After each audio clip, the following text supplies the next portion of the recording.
we're starting to think about how agents are going to work together with each other, as well as agents as skills, like the Workday agent of record announcement that was made that I'm sure you're going to get to at some point, Sam. But we're starting to look at agents as sets of skills as well as technology. And I'm not going to go so far as to say that agents are people or Soylent Green is people or whatever.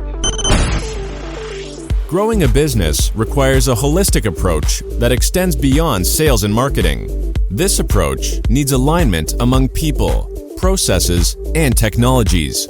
So if you're a business owner, operations, or finance leader looking to learn growth strategies from your peers and competitors, you're tuned into the right podcast. Welcome to the WBS Podcast, where scalable growth using business systems is our #1 priority. Now, here is your host, Sam Gupta. Hello and welcome to Analysts Gone Wild. It's February 27th. Can you all believe it's 2 months has almost gone into the new year? I'm Robert Kramer from More Insights and Strategy. I'm joined by a great team of analysts here today. Let's kind of go around the horn, and then we got some great things to talk about as we always do. It's always fun. But let's start with Sam. Why don't you go first, and then we'll kind of go throughout the group and jump into our first topic. Okay, amazing. Thank you so much, Robert, for kicking off. Sam Gupta here from Elevate IQ. We are the analyst and advisory firm. On that note, Kengon, do you want to go next? Sure. I'm Kengon, pretty simple group covering infrastructure operations and CIO topics. Great. Han? And I'm Hyun Park. I'm from Amalgam Insights, where we cover FinOps, IT management, and AI deployments. Great. And Jan, I guess that's the best way to say your name. I guess, are you connected yet? Okay, Jan. Jan. Sorry about that. We got crossing regions here. Sometimes the pronunciation isn't always correct, but you can correct me and I'll get it right. Can you hear us? Can you speak, Jan? Yeah, I can hear you. Okay, perfect. Loud and clear. All good. Yeah. Maybe introduce yourself, and then we'll jump into the first topic. Okay, let's just jump into the first topic then. Okay, Jan, if you can hear us, if you want to introduce, you can go ahead. We are waiting for your intro if you want. All right. Sure. Introduce myself then. All right. Yeah. All right. Hi, guys. Hi again, and thank you for having me. Jan Burian here, the analyst and also the marketing guy from the technology environment. I look on everything related to the AI, the emerging tech, robotics, this type of stuff. So, yeah. Thank you. Great. All right, Sam, let's jump into the first one here. This is actually a pretty interesting one, and I wanted to see what everybody's take is on this. Qbiq AI is specializing in architectural planning and utilizing AI to actually do drawings for the clients. The one thing that I think is, I don't think it is replaceable as an actual architect themselves, just because of the fact that human component of design, I think, is a critical area. But this is actually a big step in a really interesting direction. But how far can you go with AI within this industry is a question I have. But what do you all think about this? Okay, I'll jump in. Go ahead, Hyun. Go ahead. Yeah, I find this one interesting because it reminds me both of a couple of areas. One, the product lifecycle management area where companies like PTC have shined, and then PTC made a big splash. I want to say 5 to 10 years ago, really pushing into augmented and virtual reality, working with companies like Matterport and creating more interactive three-dimensional video and pictures and interactivity with products and architecture of specific products. And being able to dig into the same area from a generative AI perspective sounds interesting. I think there's going to be some interesting challenges there around the dimensionality and accuracy of what you're looking at from an architectural perspective, and that's a really interesting challenge that AI, the current generation of AI is really good at conceptualizing things at kind of this theoretical level and providing quick answers, but not necessarily great at the details. We've all heard about hallucinations and how AI can lie to us, and you cannot lie at an architectural level, or else things will not get Well, built accurately, right? don't you think the customization component of an architectural plan, that human, like you said, it needs to be spot on based upon the dimensions? What if it's a custom, piece of land? What if it's a custom drawing? What if you want certain areas, the hallways or the areas of a room that need to be specifically set, the window placement, etc. But who else has an opinion on this? Yeah, So by the way, I mean, if you take a look what Qbiq is actually doing, I think that to bring in that automation functionality or increasing that, it totally makes sense, right? Because most of their clients, they really appreciate the way how the Qbiq solution help them to ease that the planning process and so on. So yeah, definitely. I mean, from this, what I see and already see now, I mean, it looks that was really this step really makes sense and help their customers, right, to benefit from that. Ken, what do you think?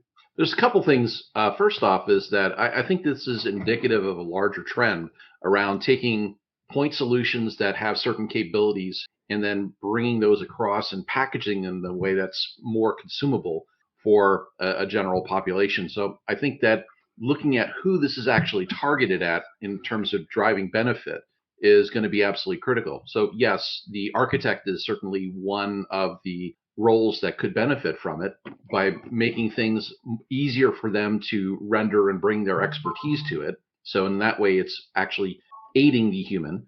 But to the extent that we can have a general person who wants to make an improvement or come up with a design have a way to quickly prototype and be able to engage with a licensed professional, I think that this is a really strong play. And I'm seeing a lot of this in terms of other training and similar tooling that will allow people to check or test their ideas, because ultimately what they come up with may not actually pass their local zoning board, but at least it gives you a start on the conversation to be able to have a meaningful interaction about what the person wants and what's possible.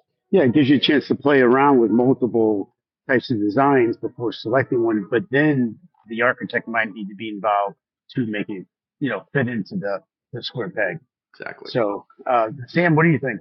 Yeah, so I completely agree with most of the points that you guys have mentioned. Just one insight overall from the market perspective, and I'm going to touch on the point that Hian mentioned about PTC, which is a very interesting name drop there. And I don't know, Jan is probably going to have some insights there as well. Overall, from the market share perspective, in general, this could be perceived as more of the manufacturing CAD sort of play. But generally, the building and construction market is very different.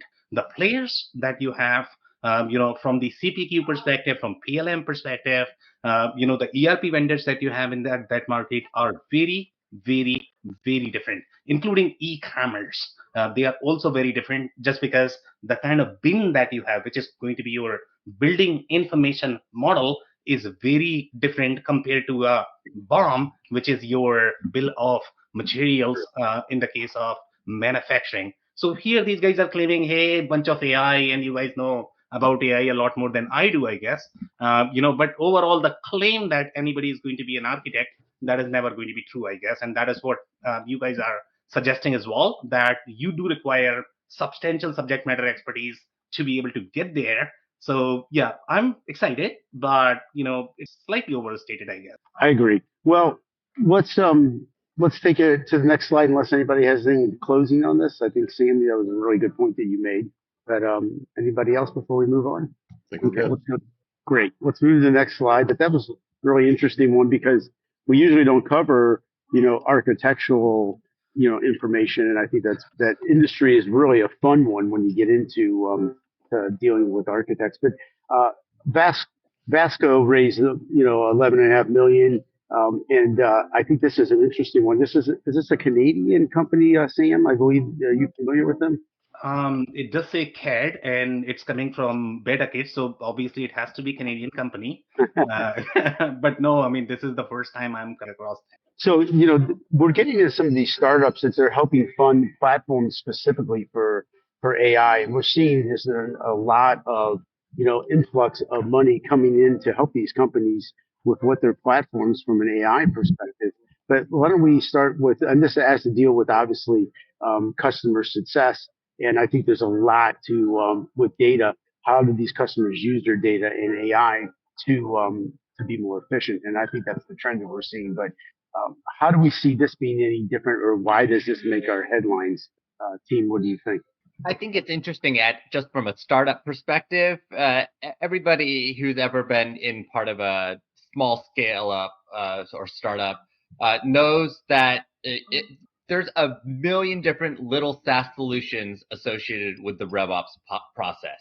You can easily start from scratch and quickly buy 10, 15, 20, 30 marketing, sales, and customer service solutions to fit every single aspect of managing the funnel and figuring out your content strategy and figuring out how everything you're doing is aligned to revenue, but it's not all in one place. So I can theoretically see the need for something like this. I think that if you're an enterprise, you've already built out your marketing and customer service stack, but to get started, it is hard to figure out this one place to start, because you can work with a HubSpot or a Salesforce and maybe get half of what you're looking for, but it's never everything.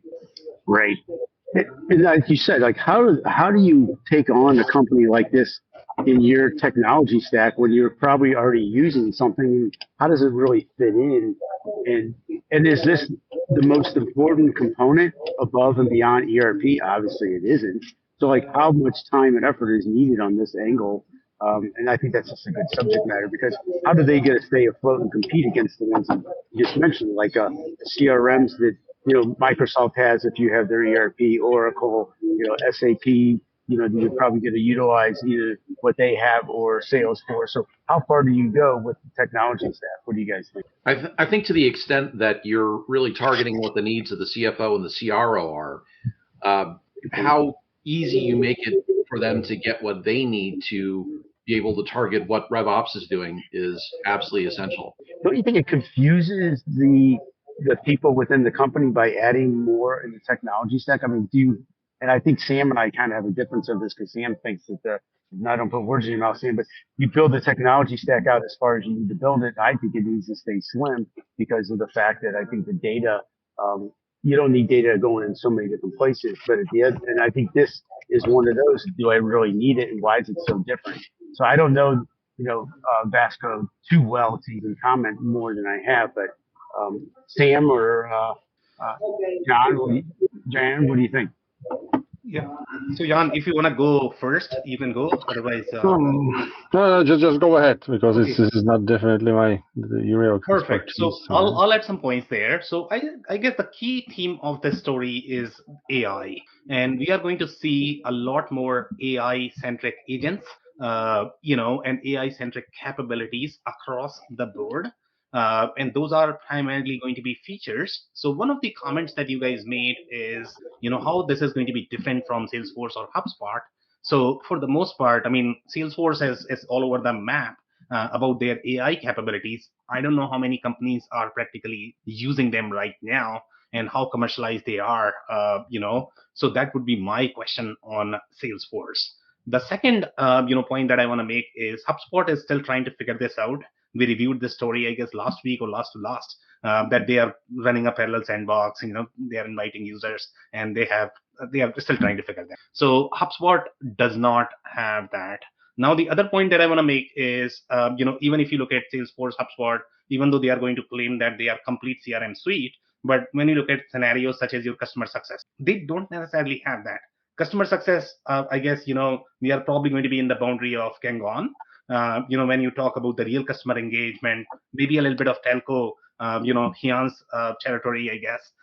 So that's where I guess the HubSpot Salesforce, they are going to rely on a lot of different technologies, the point that you guys mentioned as well. So again, I guess overall, when I look at this story, I feel that there's too much going on, and I don't know how they are going to remove these blind spots. That might be a stretch. So I don't know if this is more of a data play. Is it more of the AI agent play? That would be my confusion. But overall, it's very exciting that these startups are working on the AI agent. Good point. Any other comments on this? No. Okay. Well, let's continue. Sam, just a quick question. Do we have any questions in the chat yet? Or We do have. So let's go over them quickly, if that's okay, Robert. Yeah, let's take a look. Okay, perfect. So we have Shashi in the room. Shashi, thank you so much for joining. Would love to see comments from your side. And in the audience, if you guys are there, we are a big fan of this three-way conversation. For us, what matters more is your opinion. So if you have any sort of stories, opinion, whatever, please bring them on, and we would love to discuss them. Okay, we have Leonard as well. So Leonard, welcome. Thank you. And he's saying it might save architects a lot of time instead of traditional software. So I guess this was the comment on the previous story. Yep. Right. You guys have any more comments on this? No, I think that, Ken made a comment that it allows you to have multiple, options, up front and play around from that perspective. So I think that concurs with that comment. Great, guys. If you don't have more, I'll keep going here. Okay. So here, Leonard is saying, I think they still have to use some additional tools to stay within building codes and laws, and that's another can of worm. There's just too much there. Honestly speaking, I mean, they would require substantial subject matter expertise. 90% of the startups that are slightly technical in nature, they just don't have that to be completely. So it's going to be very challenging. Comments from you guys? Well, and the key thing to remember here is that, especially when we're talking about architects are licensed, right? So you're not going to replace the knowledge and the licensing component of an architectural professional with something that's a SaaS product. It's not going to happen. Yes, and also licensing is happening on a geographical basis, country-specific basis. Every country has its own standards. I could see this being an interesting tool to support consistent standards within whatever geographies the solution is providing. Software has traditionally been a good way to help support standards at the mid-market level, because when you're a 100-person company, you do not have time to have also a chief architect and sometimes even something like a chief counsel or whatever. All of these other business areas are things where you have to make compromises and need some help. And you guys have a lot more background on this than me, I guess. But my understanding would be that they also vary per county and city and state and provinces, whatever you call, I guess. So that is, and I think the licensing is done per city. That's my understanding of it. So it's far more complicated. More comments? Okay, next comment. So Leonard has one more. I think a better use case would be to add AI inside existing industry used CAD software. So just one comment, the whole BIM model and the CPQ that they are referring to, that could be perceived as more of the CAD software. It's a different CAD software, just because they don't call CAD, I guess, and maybe they call CAD. Sometimes they do. So I guess depending upon the industry, it could be different CAD software. Comments? That's why it's really important to target the specific role that you're going after. So the way a professional architect would use it is likely different than the way a home user, somebody who's looking to do their own home improvement project. It's similar, but the needs are pretty stark in difference. Yep, completely agree. More comments? No? And maybe this is also used for let's say, like a larger complex project, right? Exactly as you just said, right? So like existing CAD tools, I'm not sure if it's just like a component of the entire platform or solution. Right? So probably the AI component should be, and this is also related to the automation, right? But sits above that actually, right? Not inside of that drawing tool. Okay, completely agree. More comments? No? Okay, I'll keep going here. So the next comment that we have is, how well does Vasco integrate into CRM and other systems such as Salesforce or HubSpot? which are already integrating AI.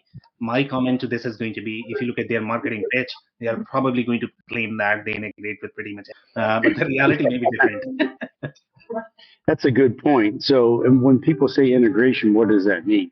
You know, I get it. I know what the words mean, but at the same time, you know, that that data has to be able to move, you know, efficiently. There has to be security. You know, there's always a security concern when these things move. I know that everybody says, you know, that it's taken care of, but who owns the security when it leaves the ERP and then goes to the CRM or the customer success software?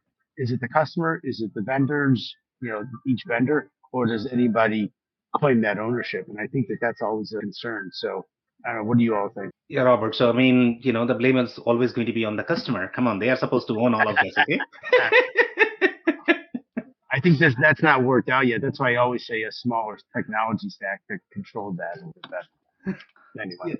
Yeah, but overall, when you look at the integration, in my mind, even if you don't talk about security, obviously that's a much bigger conversation, because then you have to look at the overarching environment, architecture, etc. But when you look at the package solution, in my mind, integration is just a framework, a model. Yeah. Okay. Whether the model is going to work for your specific context is always a question, and that's where you need to align your data and processes. So just because if a vendor is claiming that they have integration doesn't mean much. More comments? No. Next comment. So we have Ellen. And Ellen, thank you so much for joining. The big challenge for AI tools is where it fits with processes and people skills. I mean, my comment on this is going to be right now, every vendor is claiming it fits pretty much everywhere. So that's not the problem we have, I guess. But your comments, guys. It certainly is true. I mean, because ultimately it comes down to when I work with clients, I'm talking with them about how you actually target the specific roles that you're looking to bring the power of AI to, so that you're helping them actually do their work better, smarter, more effective, more efficient. Those are the things, especially with an agent-based model, that a lot of companies are talking about today. But as we start looking deeper into the stack and where we might be able to use AI technology, this now starts to provide a lot more benefit that is not directly tied to roles, but now starts to look at processes and how you get system actors to actually work together to produce the results that you want your employees to be engaged in. Yeah, I think sure that's indeed the truth, right? But I remember that, I mean, from a RPA, right? When it all started, process automation, right? So the people were taking their the current processes and try to apply the tech on their old processes, right? So and then after a long time, many companies just realize that they need to change the entire way of, let's say, processing things or organizing things. So and with AI, it's pretty much just similar, right? So the companies, they're just looking for the use cases, like for certain areas, but the future is definitely in, let's say, changing the entire environment, right? Like how the processes are going to be set up. I mean, what the people element, what kind of role it should play, and so on. So yes, for now, it's about, let's say, understanding how AI could, let's say, help to strengthen the current processes, but in the future, I think it's gonna be totally different. And with the agents, that's way different. And we even don't know, I mean, what's gonna happen in, I don't know, several months, right, in advance, right? It could be, everything could be totally different. Like who would be thinking that DeepSeek would, let's say, destroy the hegemony of OpenAI 2 months ago, right? So I'm always very open. I'm talking to people. Let's just be flexible. Have a flexible architecture. Have a flexible processes being set up, and think about, let's say, the next thing. Good points. Great points. More comments? No. I think the downside of the traditional approach is that, when you buy something like Salesforce, you buy something like, whatever one of the companies we've talked about so far, is that they have a product that's configured the way that it is, has a certain, it's almost like pouring concrete, right? It's not going to stay that way. It is going to change. Good example. As we start working on the lower layers of where we can apply AI, using that as a mechanism for being able to, instead of having a hard-coded integration, how can we actually have that AI layer understand the data and the capabilities of each of those different technologies so that as it starts to basically orchestrate the kinds of outcomes you're looking for, it's less manual intervention required and can be more, shall I say, agile in the face of change. Yeah, so true. I run into that a lot. I'm definitely recommending right now trying to be as model agnostic or model flexible as possible and focusing on the data sources that you're looking at from a retrieval augmented perspective.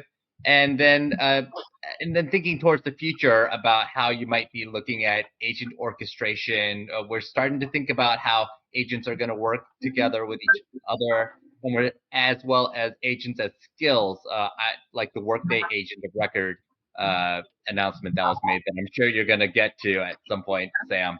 But we're starting to look at agents as sets of skills as well as technologies. Or I'm not going to go so far as to say that agents are people or Soylent Green is people or whatever, but but agents definitely are sets of skills that we are going to have to integrate into our workplace in some way, shape, or form. And there's half technology, half person. It's like somewhere in the middle. Yeah, so Kengon, I'll tell you from my experience that you are going to have much better life with Concrete than any software, data, or platform out there. Noted. Okay, if we don't have any more comments, shall we go to the next story then? Okay. Yeah, let's do it. Okay, perfect. So Robert, over to you. Yeah, so data centers are a big deal. I mean, I think that how much power is going to be used, and I think this is a topic that talks about that it's going to be breaking barriers of what the power demand is needed.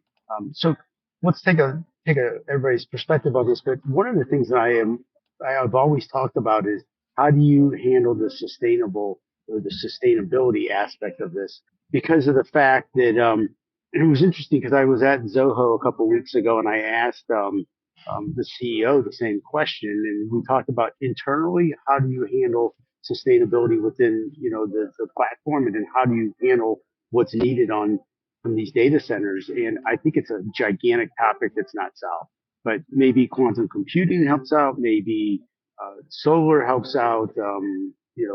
I think that they're not concrete yet. Not going back to the concrete component that you mentioned, but so and nuclear obviously. A concrete show today. Yeah, we got concrete going on. So anyway, what do we all think? Well, I'm with you, Robert. I think that this exposes the kind of like the soft underbelly that we need to take care of, which is around the sustainability aspect. And part of it isn't just the mechanics of, well, where do you place it? How do you cool it? Because you've got the conditioning elements that go along with being able to house the equipment, but there's also the raw amount of compute that's required in order to make these AI capabilities available. And with everybody kind of throwing stuff into the environment, it becomes unsustainable at some point. The key thing that I'm worried about is like looking at demand, how we're going into and estimating the demand so that you can start to look at where does it become now cost prohibitive to continue to build. There's got to be some balancing of the scales here at some point in order to be able to make sure that this is something that just doesn't flame out. What happens when all the on-premise customers go to the cloud as well? I'm not saying that that's not taken into consideration here, but, and I'm not sure that that is going to influence this a lot, but there's a lot of companies that are not in the cloud yet 100% with their ERPs. Yeah. And if they do go to the cloud, which that's the hope, that's going to make an effect here as well. But I think it's across the board, but what do you think? By the way, I'm sorry, if I'm looking at the date of publishing, right, of this, over this, the article was published, and it was like January 15, right? So when a lot of stuff has changed on it since then. So I would say a little bit provocative, right? But I mean, who cares, right? So you can just drill as you wish. You can build a new nuclear power capacities. I understand it's like it's a long run, right? But I mean, and I understand this is more like the articles probably focus more on the US, right, area, so a region. So I mean, from this perspective, I would be just fine, right? Maybe also, but from the side, right? But the DeepSeek's breakthrough also showed up that you can, I mean, the AI could be provided on the, let's say, with the less energy. On the other hand, as you also know, as there's that quote of famous Jevons paradox, right? So the cheaper something is, the the more it's being used, right? So that's actually the other things. But also I can see that especially for the US and for US economy, let's say the data center, it's actually the backbone of like of their power in the world of AI and all those like the data, right? As JD once already shared many times at the different conferences, right? So I would say data center would be still in a focus of the government, and then they just like do everything just to really make them be up and running. Yeah, I never thought that as an industry analyst I would be looking at modular nuclear energy. That was not on my radar. But the thing is, training AI and creating these new models requires a ton of energy, which is why Elon Musk has this gigantic power center over in Memphis, Tennessee, and every large hyperscaler is talking about their partnerships with nuclear power in some way, either having these modular nuclear power plants that create many megawatts of power, or reusing 3 Mile Island. Who knew that was even a thing? And we're also seeing traditional power companies like PG&E coming into the picture, and also making deals around providing power for data centers. In Korea, they're talking about creating a multi-gigawatt power plant in the southwest of South Korea, where if you don't know anything about Korea, there's nothing there. It's a rural area. And basically, they're saying we're going to create the largest power plant in Korea just to look at AI research. And the weird thing about AI is that it takes a ton of power to make any progress on models. But once you make that progress, you can often distill those models into something much smaller and easier, such as DeepSeek did. So there's this weird thing where you spend $1 billion to move forward, and then somebody can copy you for $10. As you might imagine, those economics are not great for the people building this stuff. So that's also an interesting challenge here in the AI world right now. Yeah, so some very interesting comments there. So, I think one of the things that we all are agreeing is there are going to be real supply and demand challenges here in terms of forecasting that, because we don't know how models are going to evolve, how much capacity they are going to require. At this point of time, capacity is a real challenge. We can all agree to that. The one comment that I would make on the whole on-prem to cloud movement, in my mind, I think that is a minor variable in this equation. It's not going to drive as much data center capacity as the AI model construction, as Jan pointed out. That's probably going to be the major variable. But what we are going to do after that is going to be a question with all of this capacity. One final point that I would like to touch on: the permission. So obviously, permission is a big issue. That's what they were trying to point out. But with the executive orders that we have, in place, I don't think we are going to have that problem. And US versus Europe, in general, in my mind, I think Europe, you are going to have a lot more regulations. You just don't have as many executive orders right now, at least, unless you select a president who's willing to do that. Then it would be a different story. But right now, I think it's still going to be very interesting in terms of how they deal with the capacity. But that's a real challenge right now. Yeah. I think France is a wild card here, because France obviously has established nuclear power, as well as with Mistral and the analytics and data background that they have. Even going back to the day, Business Objects was founded in France. So obviously France understands data. They've got power sources. If they can get around EU regulatory challenges, they could still be a player in this. Yeah. And so, Robert, do you want to? I'll go to the next one. I think we all covered it pretty well, and the next one's a pretty interesting one. IBM's been in the news a lot. With their enterprise data management strategy and, their IBM consulting practice. The goal is, how do we improve, kind of going from that on-prem to cloud journey? How do we actually accelerate this? But this is kind of a theme with there are a couple of acquisitions, and there's one done actually that was announced yesterday. But at the same time, um, wanted to get you guys' take on it. But what I'm seeing is how do they help the customers with their AI journey? How do they help with their enterprise data journey? Because data is obviously the key to all of this. I actually had a discussion with a company which was a supply chain company yesterday, and all they want to talk about is correct is how do you get the data right so we can make decisions, and how do these companies actually get set up to accelerate that journey? So I think this with the acquisition of AST, I think this is part of that, and specifically for the Oracle practice to help them. But what do you guys all think? I kind of went on a tangent, but it's a very apropos for what we were all talking about. First of all, I'm just amused that Oracle Cloud matters. I just feel like we got so many years of Larry Ellison talking about, oh, those cloud people, whatever. We're Oracle, we're gonna always be on-prem in the database, and so important. And of course, now Oracle has embraced the cloud, and frankly, Oracle Cloud has become a credible competitor to the big three in a variety of ways from a hyperscaler perspective. So both the apps and the hyperscaler, Oracle Cloud now matters enough that getting an Oracle Cloud consultancy is a strategic move if you want to support everything IT as IBM does. Going back to their Blue Wolf acquisition once upon a time for Salesforce, IBM has definitely built out its software consultancy capabilities because, of course, that goes hand in hand with the hardcore IT hardware that IBM has. Yeah, so some very interesting. I'll jump in if you guys yeah. So here, I guess overall the story is about the sort of the practice acquisition.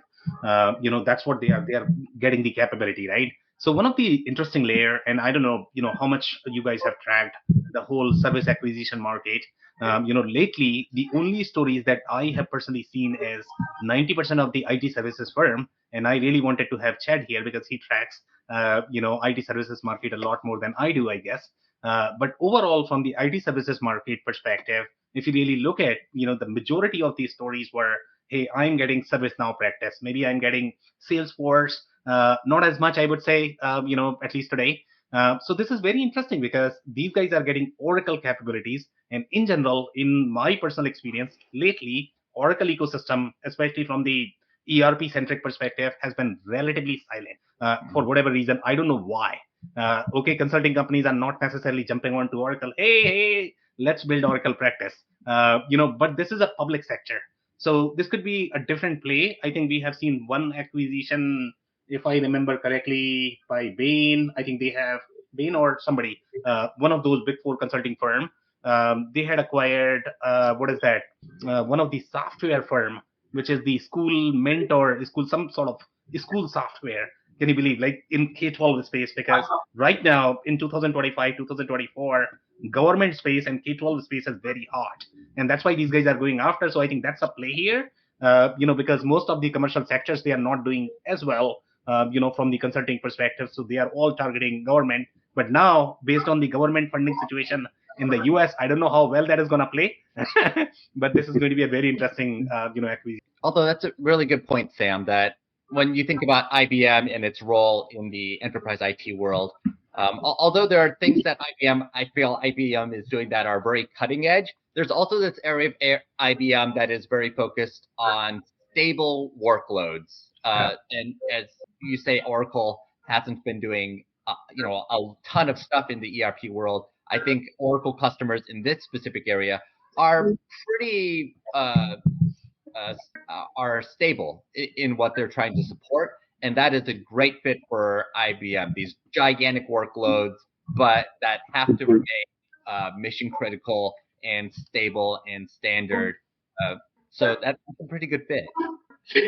Don't you think it's about the numbers, though, guys? Like, so you have to look at how many on-premise Oracle customers there are, and why they need IBM's help.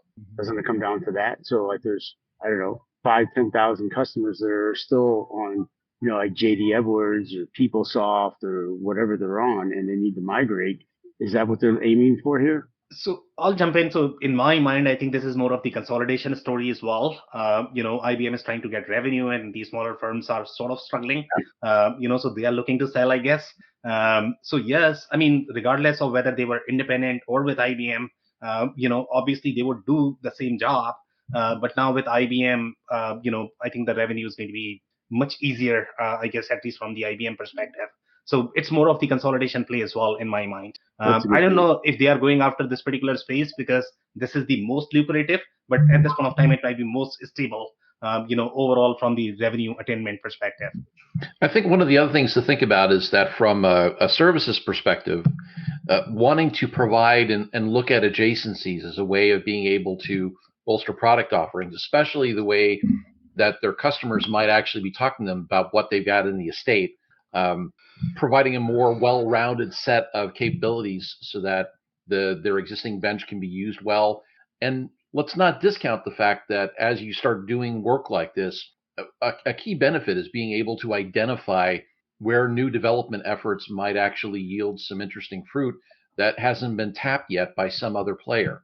Good point. Any other comments, gents? Just one comment. I think the software that I was trying to mention was PowerSchool, I believe. PowerSchool, they were a major player in these. That was the one that got acquired. And since we have Leonard in the room, he tracks the IT services space. He comes from the IT services space. So I would love to hear his comments as well in terms of what he thinks of this story. And Robert, I don't know what you want to do now. Let's go through a couple more comments. I think we got a few.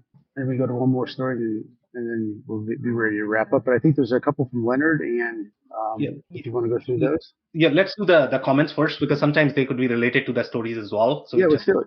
Yeah. So Leonard is saying, I'm understanding that some of the newer models are being developed to use less energy. And I think, we all are agreed. Yep. More comments? No? Okay. Yeah, I think there's another one after that. Okay. So we have a couple of them. Shashi is saying this is going to have a consumer backlash as there is a delta between the AI data center power needs and the power generation capacity increase. That's a very interesting comment. And I don't know where the consumer backlash is coming from. I don't know if you guys know more. Well, pricing is one of the ways that you manage demand, right? So if you're going to favor the technology providers, you're going to decrease the rates for them so that they can actually use that power to deliver the capabilities. And if you want to decrease demand overall, you're going to have to increase consumer prices to, wow, I can't spend as much on power as I used to. So I need to unplug things from walls. And that's one of the areas where I can see people start to get a little bit irked. Yes, you're also the hyperscalers are starting to make commitments for energy to be able to purchase it at up to 3, 4, or 5 times the standard rate. So if there are shortages in energy, the hyperscalers will get preferential access to the power grid. So that's not necessarily a problem most of the year, but we've seen the heating and air conditioning and cooling issues that have happened, say, in Texas at certain times of the year, where and that can be a real that can be a public issue potentially. I don't think it's happened yet, but I could see it potentially happening. Okay. If you guys don't have more comments on this one, I'll go to the next one. Okay. So Leonard is saying, I think that historically the US and Canada have had much lower power costs than Europe or other regions. By the way, in the US, the cost is going to increase because there are going to be tariffs on energy. So be prepared for that from Canada, I guess. So more comments, guys. Any comments on this one? No? But yeah, he's right. Energy is much cheaper in the US as well as Canada. That's been one of the problems, I guess, overall from the manufacturing capacity perspective in the Europe region. And Jan, I don't know if you're going to have any comments.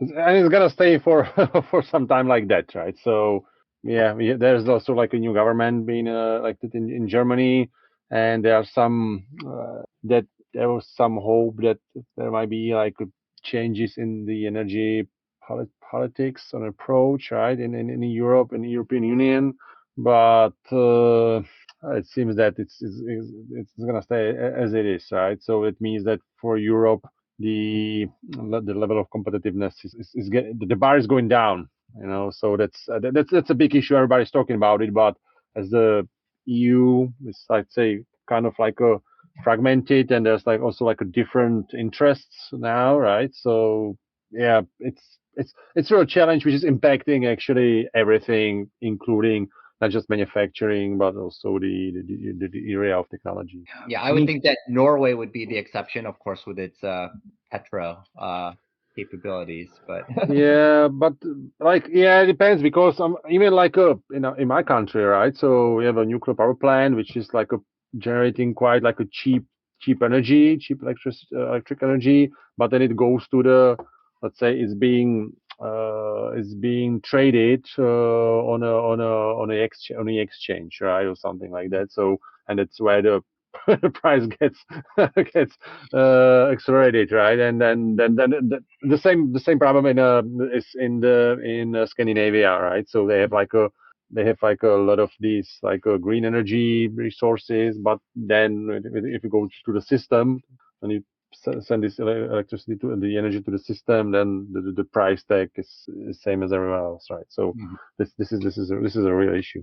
Okay, if you guys don't have more comments, we have some more comments here. So here, Anders is saying, one challenge that I see with people going from on-prem to cloud is that if all you do is put your server in a VM and stick it out there, you have kind of taken all the problems you already have and just moved from somewhere. I'm going to have to agree with this comment. So lift and shift has been a perpetual problem. Even from the days when we were just using hardware exclusively, it's always been an issue, and it's going to continue to be.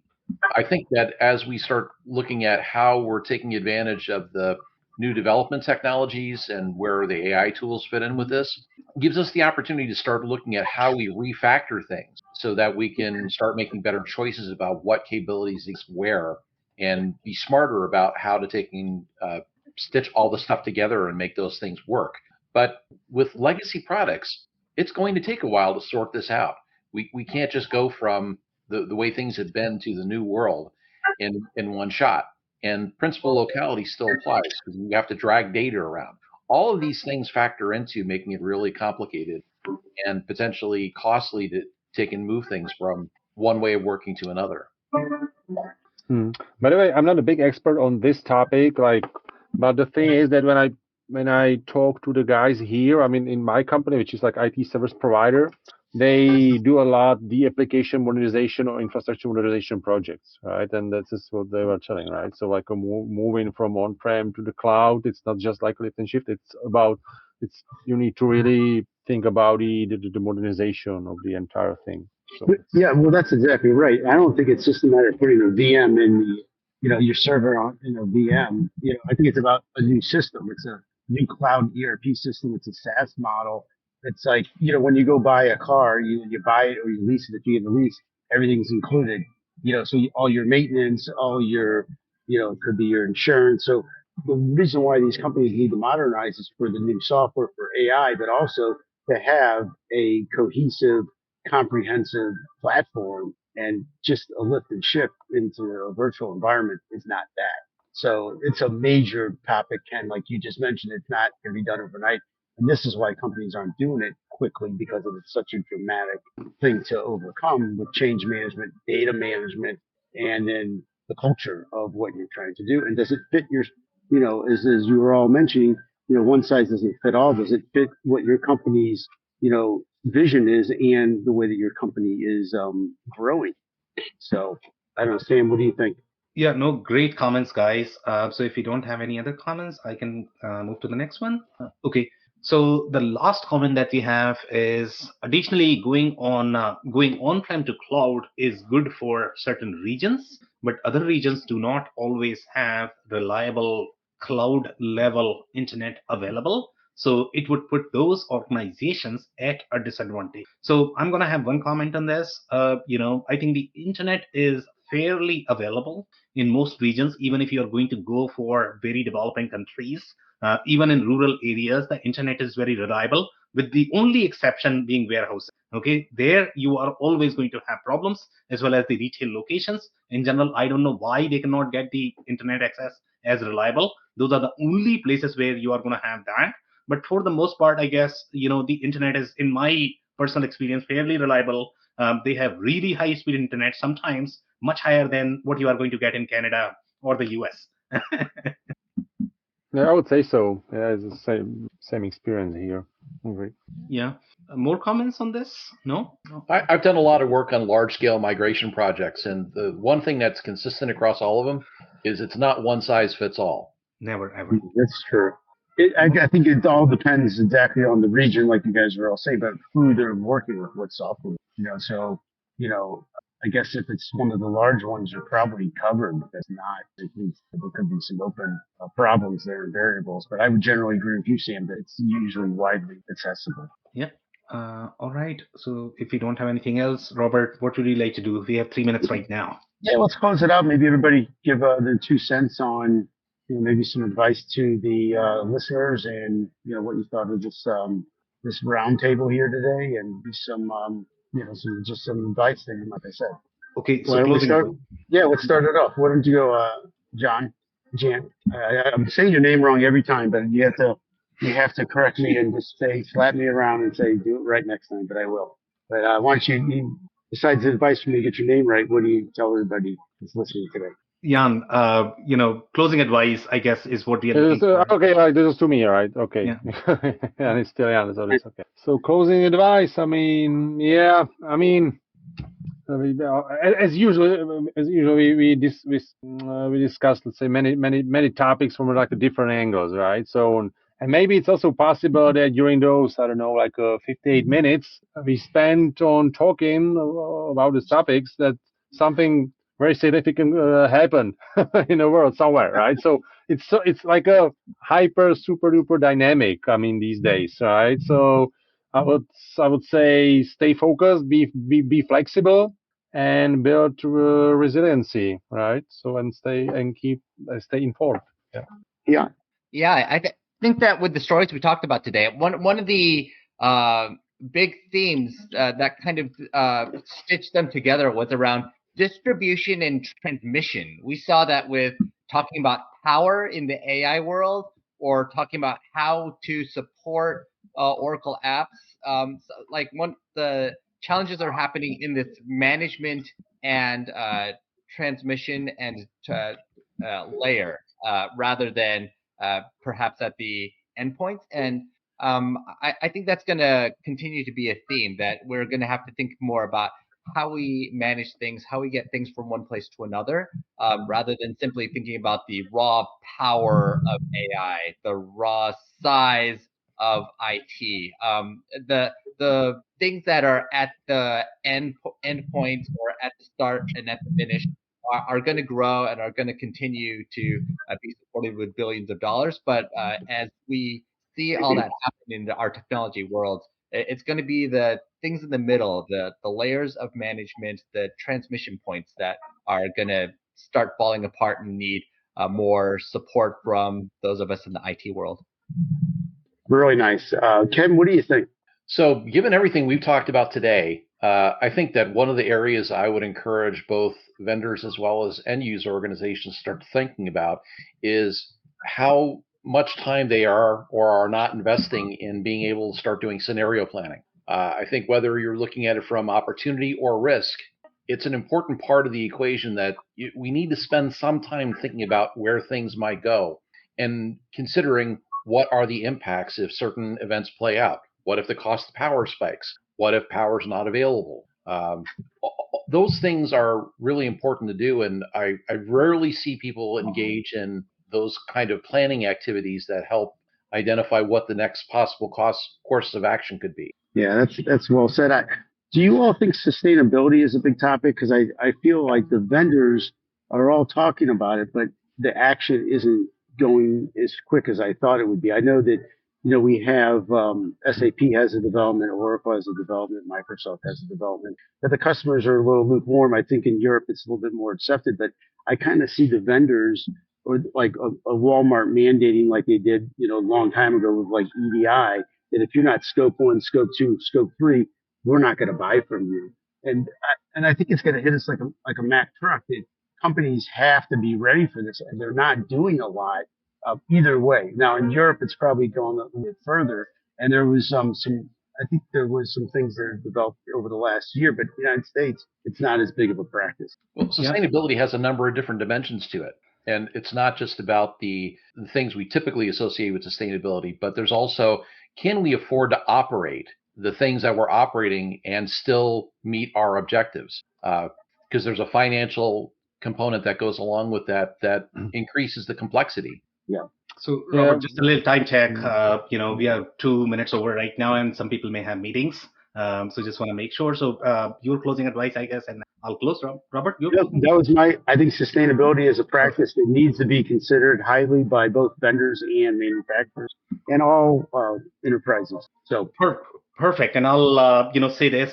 This was a concrete show, I guess. So concrete matters as much as BI scenario planning as well as IT. So don't forget that. On that note, thank you so much, guys, for joining in. This was an amazing show. And thank you so much, guys, for your time and insights today. I'll see you next week, 11 o'clock, Thursday. Thanks, everybody. Thank you. Thank you for listening to another episode of the WBS Podcast. Be sure to subscribe on your favorite podcasting platform so you never miss an episode. For more information on growth strategies for SMBs using ERP and digital transformation, check out our community at WBS.rocks. We'll see you next time.